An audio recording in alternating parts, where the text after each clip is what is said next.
Assalamualaikum warahmatullahi wabarakatuh. Apa kabar semuanya?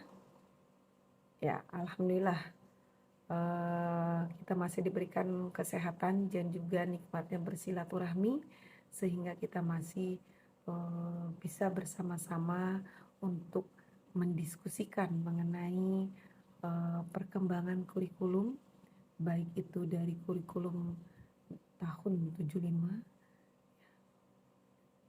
hingga saat ini, yaitu kurikulum Merdeka Belajar. Oke, fokus kita akan melihat bagaimana perkembangan kurikulum di 3 kurikulum terakhir, yaitu ada kurikulum tingkat satuan pendidikan atau KTSP, yang kedua itu ada kurikulum K13, dan yang terakhir dan juga saat ini sedang berlangsung adalah kurikulum Merdeka Belajar. Tentunya fokus kita adalah bagaimana penerapan kurikulum tersebut baik di SMA maupun di sekolah menengah kejuruan, terutama adalah di jurusan lembaga keuangan ya, atau jurusan akuntansi. Oke, baik.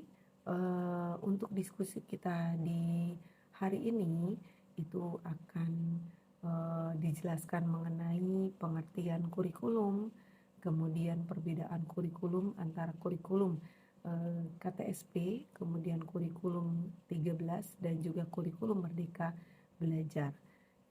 Bagaimana implementasinya, kemudian bagaimana kekurangan dan kelebihan dari kurikulum tersebut. Ya, tentunya adalah harapannya adalah semua itu demi keberlangsungan dari pendidikan Indonesia.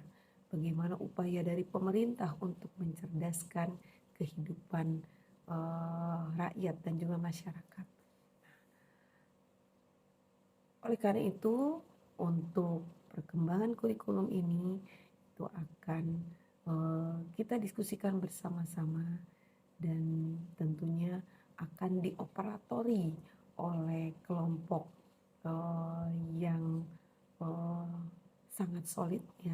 Yang pertama ada Dila Efri, yang kedua ada Irhas Maulana, dan yang ketiga ada Nandita Dwi Pratiwi. Baik, kepada ketiganya saya persilakan untuk nanti kita akan sama-sama mendiskusikan mengenai kurikulum tersebut. Assalamualaikum warahmatullahi wabarakatuh. Selamat pagi dan salam sejahtera untuk kita semua. Pertama-tama yang kami hormati Ibu Ati Sumiati, SPDMM, dan juga Profesor Dr. Siti Nurjana, SEMSI, selaku dosen pengampu mata kuliah perencanaan pengajaran, dan juga teman-teman pendaki B sekalian. Pada kesempatan kali ini, kami dari kelompok 2 ingin mempresentasikan hasil diskusi kami terkait dengan materi pengembangan kurikulum yang ada di Indonesia, mulai dari kurikulum tingkat satuan pendidikan atau KTSP, kurikulum 2013, dan juga kurikulum Merdeka Belajar. Sebelum memulai pembahasan, izinkan saya selaku perwakilan kelompok untuk memperkenalkan anggota kelompok kami terlebih dahulu. Di sini ada Dila Efriana dengan NIM 1701622116. Yang kedua ada Irhas Maulana dengan NIM 1701622073, dan juga saya sendiri Nandita Dwi Pratiwi dengan NIM 1701622076. Untuk mempersingkat waktu, materi yang pertama akan dijelaskan oleh Dila. Terima kasih untuk Nandita. Saya akan menjelaskan tentang pengertian kurikulum. Kurikulum merupakan sebuah alat yang digunakan dalam proses pembelajaran yang termasuk di dalamnya meliputi segala rancangan mengenai mata pelajaran, bahan ajar, tujuan yang hendak dicapai dalam proses pembelajaran. Nah, metode yang digunakan sehingga tercapainya tujuan pendidikan yang diperlukan. Yang pertama, saya akan membahas tentang kurikulum satuan tingkat pendidikan atau KTSP. KTSP merupakan strategi pengembangan kurikulum untuk mewujudkan sekolah yang efektif, produktif, dan juga berprestasi. KTSP ini merupakan pengembangan kurikulum yang otonom luas pada setiap satuan pendidikan dan melibatkan pendidikan masyarakat dalam mengefektifkan proses belajar mengajar di sekolah. Nah, otonomi diberikan kepada setiap satuan pendidikan dan sekolah memiliki keleluasaan dalam mengelola sumber daya, sumber dana, sumber belajar, dan mengalokasikannya sesuai dengan prioritas kebutuhan serta lebih tanggap terhadap kebutuhan setempat. Nah, ada beberapa hal yang perlu dipahami pada kaitannya dengan kurikulum tingkat satuan pendidikan atau KTSP ini adalah sebagai berikut. Yang pertama itu ada KTSP ini dikembangkan sesuai dengan syarat satuan pendidikan, potensi dan juga karakteristik daerah tersebut serta sosial budaya masyarakat setempat. Yang kedua, sekolah dan komite sekolah mengembangkan kurikulum tingkat satuan pendidikan dan silabusnya sesuai dengan kerangka dasar kurikulum dan standar kompetensi lulusan. Nah, di bawah pengawasan Dinas Pendidikan Kabupaten atau Kota serta Departemen Agama yang bertanggung jawab pada bidang pendidikan. Yang ketiga ada kurikulum tingkat satuan pendidikan ini membuat setiap program studi pada perguruan tinggi dikembangkan serta ditetapkan oleh masing-masing perguruan tinggi dengan menggunakan standar nasional pendidikan. Lalu yang selanjutnya ada karakteristik KTSP. Yang pertama yaitu berorientasi pada disiplin ilmu. Artinya dilihat dari struktur program yang memuat sejumlah mata pelajaran yang harus ditempuh oleh peserta didik, keberhasilan KTSP ini lebih banyak diukur dari kemampuan siswa menguasai materi pelajaran.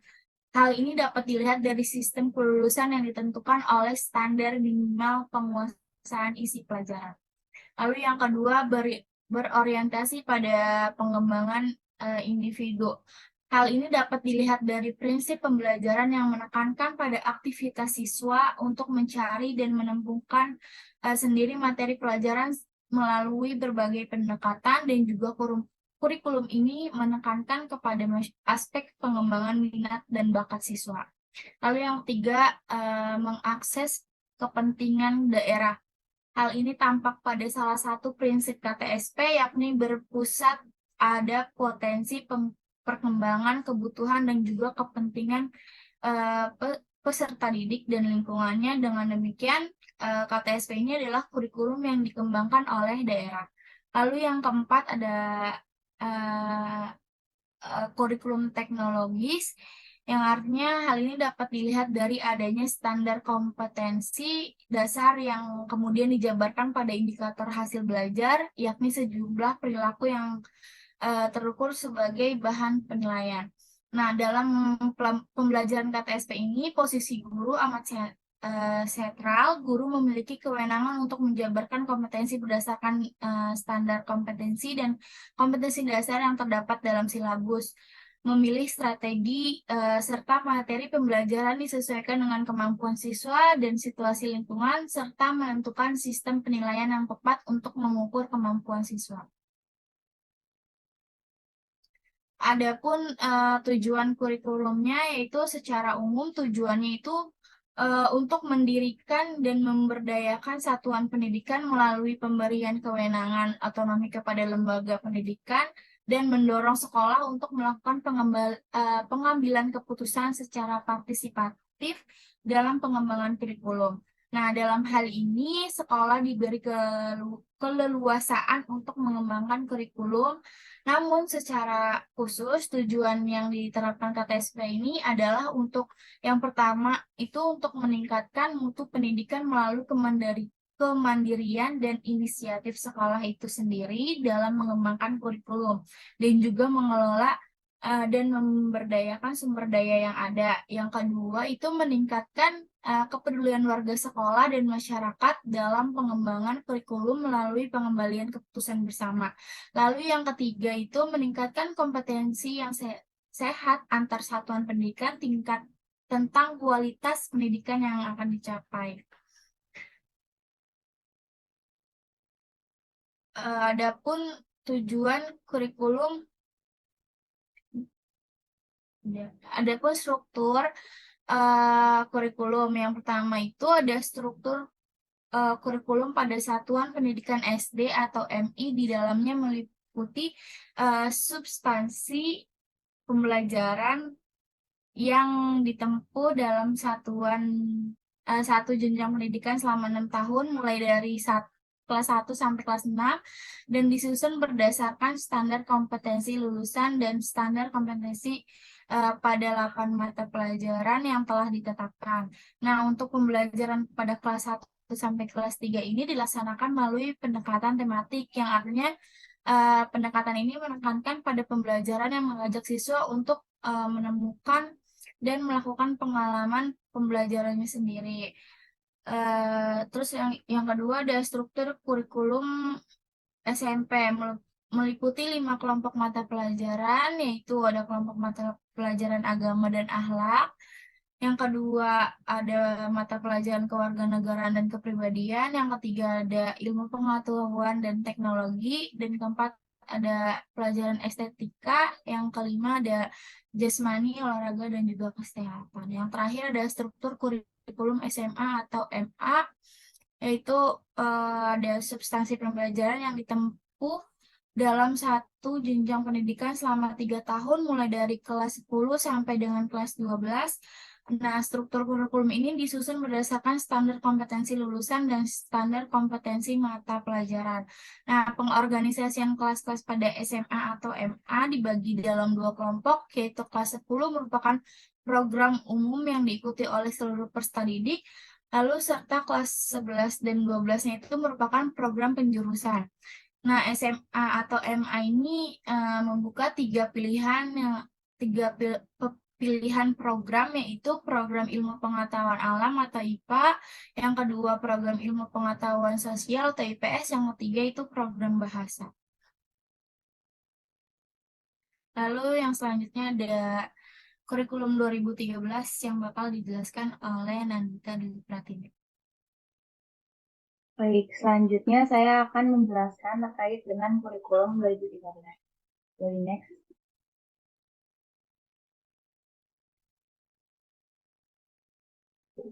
Nah, di sini ada pengertian dari kurikulum 2013 itu sendiri. Kurikulum 2013 merupakan sistem atau pendekatan pembelajaran yang melibatkan beberapa disiplin ilmu untuk mengembangkan potensi, sikap, dan juga kemampuan peserta didik secara utuh dan seimbang. Next.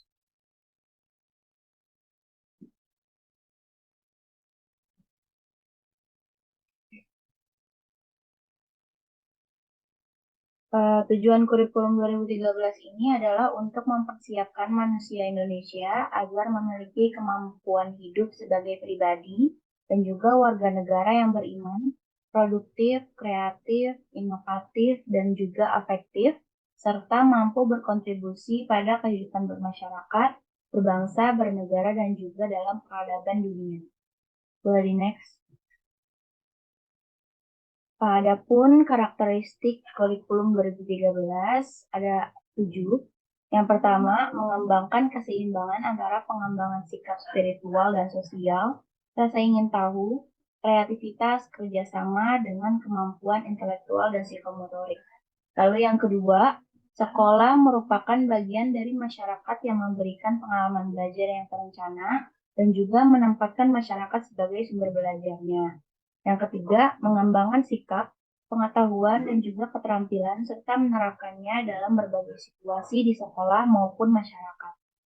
Jadi next. Lalu yang keempat, memberi waktu yang cukup leluasa untuk mengembangkan berbagai sikap, pengetahuan, dan juga keterampilan. Yang kelima, kompetensi dinyatakan dalam bentuk kompetensi inti kelas yang dirinci lebih lanjut dalam kompetensi mata pelajaran. Dan yang keenam, kompetensi inti kelas menjadi unsur pengorganisasi atau organizing element dalam kompetensi dasar. Selanjutnya ada karakteristik yang 7, yaitu kompetensi dasar dikembangkan berdasarkan pada prinsip akumulatif, saling memperkuat, dan juga memperkaya antar mata pelajaran. Boleh di next. Struktur kurikulum. Nah, struktur kurikulumnya ini ada 4. Yang pertama, kompetensi inti. Kompetensi inti dirancang seiring dengan meningkatnya usia peserta didik pada kelas tertentu. Melalui kompetensi inti, integrasi vertikal berbagai kompetensi dasar pada kelas yang berbeda dapat dijaga. Adapun rumusan dari kompetensi inti menggunakan notasi sebagai berikut. Yang pertama itu kompetensi inti 1 atau KI 1 itu untuk kompetensi inti sikap spiritual, lalu KI 2 untuk kompetensi inti sikap sosial, KI 3 untuk kompetensi inti pengetahuan, dan KI 4 untuk kompetensi keterampilan. Struktur kurikulum yang kedua ada mata pelajaran. Struktur kurikulum pendidikan menengah terdiri atas kelompok mata pelajaran wajib dan juga mata pelajaran pilihan. Untuk SMK itu mata pelajaran kelompok penilai peminatan atau C terdiri atas 3, yaitu kelompok mata pelajaran dasar bidang keahlian atau CI1, yang kedua kelompok mata pelajaran dasar program keahlian atau CI2, dan yang ketiga kelompok mata pelajaran paket keahlian atau C3. Terus struktur kurikulum yang ketiga ada kompetensi dasar. Kompetensi dasar dirumuskan untuk mencapai kompetensi inti. Rumusan kompetensi dasar dikembangkan dengan memperhatikan karakteristik peserta didik, kemampuan awal, serta ciri dari suatu mata pelajaran. Boleh di next.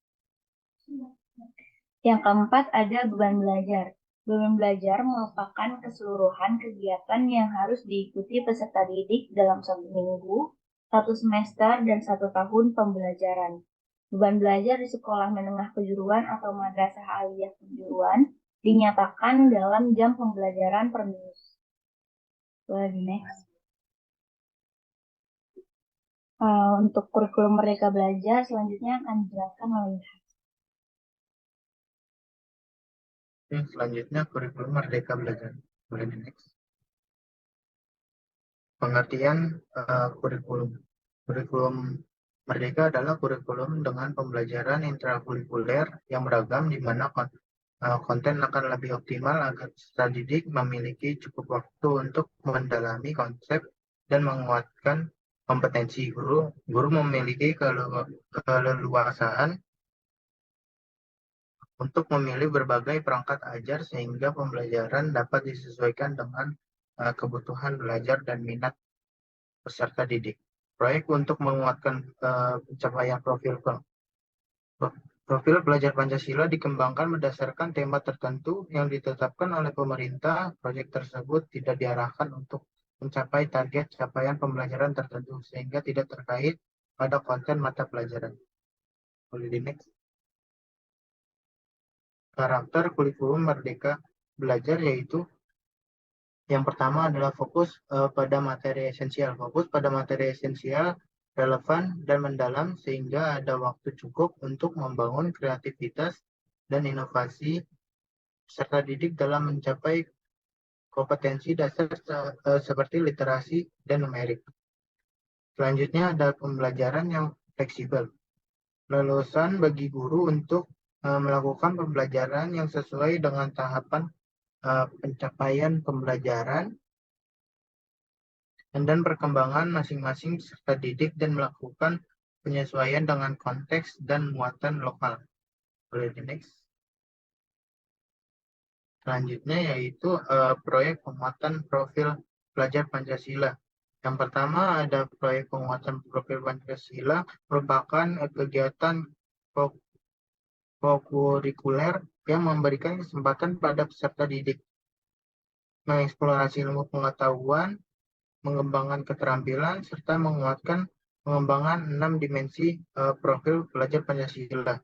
Yang ketiga yaitu adalah mempelajari secara mendalam tema-tema atau isu penting seperti gaya hidup berkelanjutan, toleransi, kesehatan mental, budaya, warisan, teknologi, dan kehidupan berdemokrasi. Terakhir yang keempat, melakukan aksi nyata seperti respon terhadap isu-isu tersebut sesuai dengan perkembangan dan tahapan belajar mereka. Next. Tujuan kurikulum Merdeka Belajar yaitu yang pertama adalah memahami garis besar kurikulum Merdeka, yaitu dengan memahami tentang regulasi mengenai kurikulum Merdeka yang berlaku, tentang kajian akademik kurikulum untuk pemulihan pembelajaran.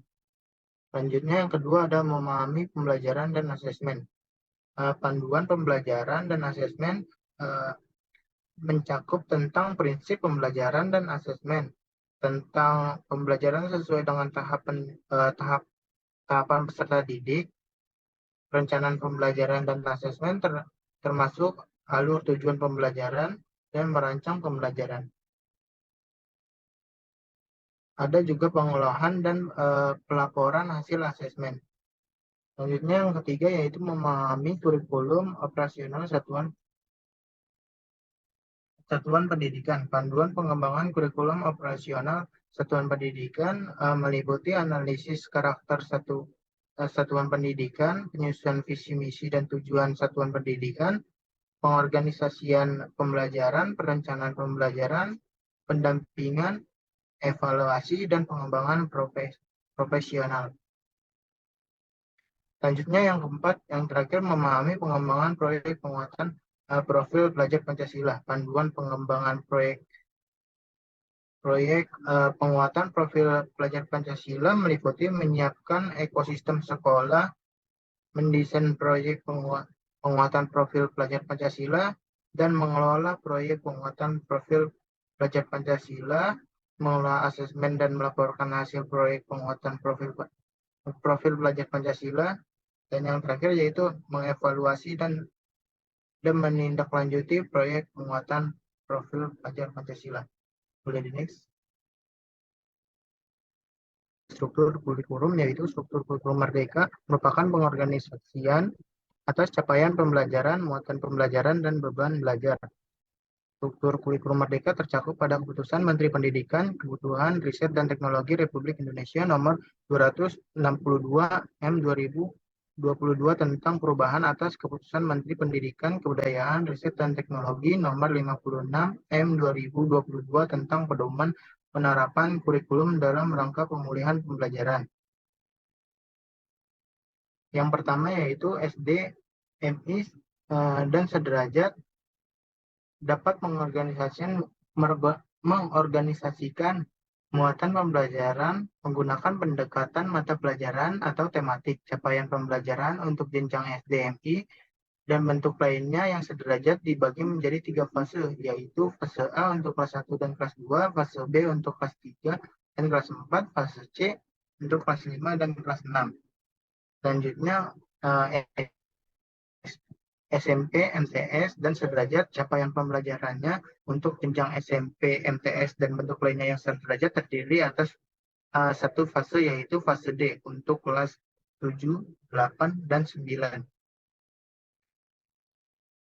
Selanjutnya SMA, MA, dan sederajat mata pelajaran yang tercantum pada struktur kurikulum kelas 10 berlaku wajib untuk semua siswa, sedangkan pemilihan mata pelajaran dilakukan pada kelas 11 dan 12. Capaian pembelajaran untuk jenjang SMA, MA, dan bentuk lainnya yang sederajat terdiri atas 2 fase, yaitu fase E untuk kelas 10 dan fase F untuk kelas 11 dan 12.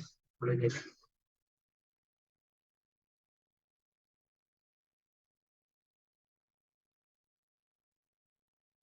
Baik, mungkin itu saja presentasi yang dapat kami sampaikan. Selanjutnya kami buka sesi pertanyaan. Untuk teman-teman yang ingin bertanya, boleh raise hand dulu ya.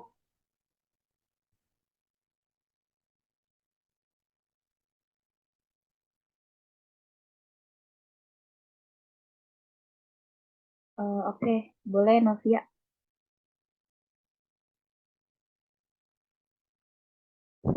Oke, terima kasih untuk kelompok 2 atas presentasinya. Saya Novia Ramasa Fitri dari kelompok 10 izin bertanya. Menurut kelompok kalian, kurikulum apa yang cocok dipakai di Indonesia? Terima kasih. Oke, terima kasih Novia. Boleh selanjutnya Septia.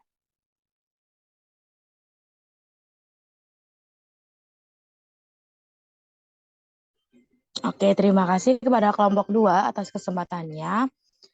Izinkan saya bertanya. Perkenalkan, saya Septia Femila Putri dari kelompok 9. Izin bertanya, apa saja sih faktor yang dapat menghambat suatu proses keberhasilan dari kurikulum itu sendiri? Terima kasih. Oke, terima kasih juga Setia. Boleh selanjutnya Sadila. Baik, terima kasih untuk kelompok. Perkenalkan, saya Sabila Fazarianti dari kelompok 10, izin bertanya. Kebalikan dari pertanyaan Septi, apa sih faktor yang menyebabkan suatu kurikulum bisa berhasil untuk dilaksanakan? Terima kasih. Oke, terima kasih juga Sadila. Untuk selanjutnya, kami dari kelompok 2 meminta waktu sebentar untuk mendiskusikan jawabannya ya.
Izin menjawab pertanyaan dari Navia, yaitu pertanyaannya menurut kelompok kalian apakah kurikulum yang cocok dipakai di Indonesia? Jawabannya yaitu kurikulum pastinya akan selalu berkembang setiap zamannya karena di era sekarang ini teknologi semakin canggih dan pendidikan juga harus dapat mengikuti perkembangan itu.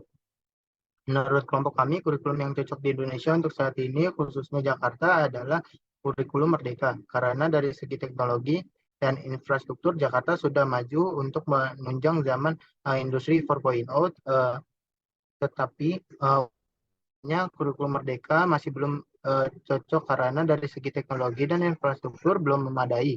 Karena kurikulum memiliki banyak faktor yang mempengaruhi keberhasilan kurikulum tersebut. Terima kasih. Mungkin itu saja, Mbak.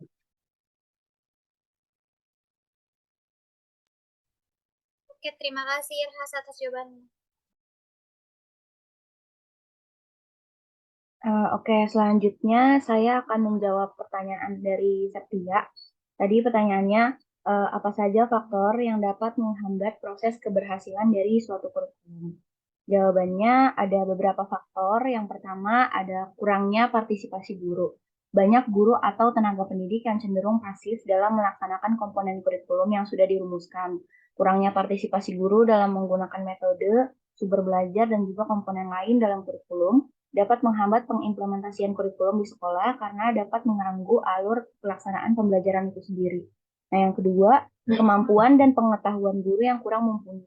Kurikulum yang selalu disusun dengan mengikuti perkembangan zaman dan teknologi, namun masih banyak tenaga pendidik yang belum mampu menggunakan atau memanfaatkan perkembangan teknologi ini untuk diimplementasikan dalam kegiatan pembelajaran. Selain itu, tenaga pendidik masih banyak yang belum memiliki pengetahuan yang cukup luas untuk disesuaikan dengan kebutuhan masyarakat dan peserta didik pada masa kini. Faktor yang ketiga yaitu kurangnya sarana dan prasarana. Seperti yang sudah dijelaskan, jika sarana dan prasarana yang diperlukan yang tersedia itu, maka pelaksanaan pembelajaran juga akan maksimal. Lalu yang faktor keempat, kurang sesuainya pendapat antara sesama guru dengan kepala sekolah dan administrator. Di sekolah seringkali terjadi perbedaan pendapat terkait dengan satu atau dua hal mengenai kurikulum. Hal ini dapat menghambat pengimplementasiannya karena pelaksanaan kurikulum tidak dilakukan secara kompak dan berkesinambungan. Mungkin itu aja jawaban untuk pertanyaannya. Gimana Setia? Apakah terjawab? Baik, terima kasih Nandita atas jawabannya. Sangat menjawab. Terima kasih. Saya akan menjawab pertanyaan dari Sabila. Pertanyaannya adalah apa faktor yang menyebabkan suatu kurikulum bisa berhasil untuk dilaksanakan? Jawabannya adalah terdapat beberapa faktor yang mempengaruhi keberhasilan kurikulum. Yang pertama adalah kepemimpinan kepala sekolah. Nah, seorang kepala sekolah yang baik akan selalu memastikan seluruh kegiatan yang dilakukan di sekolah telah sesuai dengan metode serta komponen kurikulum yang telah dibuat sebelumnya. Yang kedua ada guru. Nah, guru merupakan tenaga pendidik yang paling utama dalam kurikulum karena bertugas untuk melaksanakan dan mengimplementasikannya ke seluruh komponen kurikulum di dalam kegiatan pembelajaran. Yang ketiga ada aktivitas peserta didik. Nah, sebagai salah satu pelaku pendidikan yang juga menjadi objek utama dalam kurikulum, berhasil atau tidaknya suatu kurikulum bergantung pada kualitas peserta didik yang akan dilihat atau dievaluasi berdasarkan aktivitas yang terjadi di sekolah. Yang keempat ada fasilitas dan sumber belajar. Jika fasilitas dan sumber belajar yang dibutuhkan sudah terpenuhi secara keseluruhan, pelaksanaan kurikulum dapat terlaksanakan dengan maksimal. Segitu aja jawaban dari saya. Apakah sudah terjawab, Sabila? Iya, sudah terjawab, Gila. Terima kasih banyak. Ya, makasih juga, Sabila.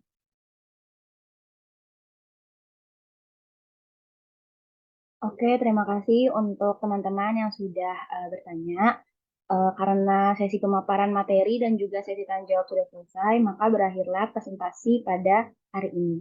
Kami dari kelompok 2 ingin mengucapkan terima kasih dan mohon maaf sebesar-besarnya apabila terdapat kekurangan dalam penyampaian. Wabillahi taufiq wal hidayah. Wassalamualaikum warahmatullahi wabarakatuh. Waalaikumsalam warahmatullahi wabarakatuh.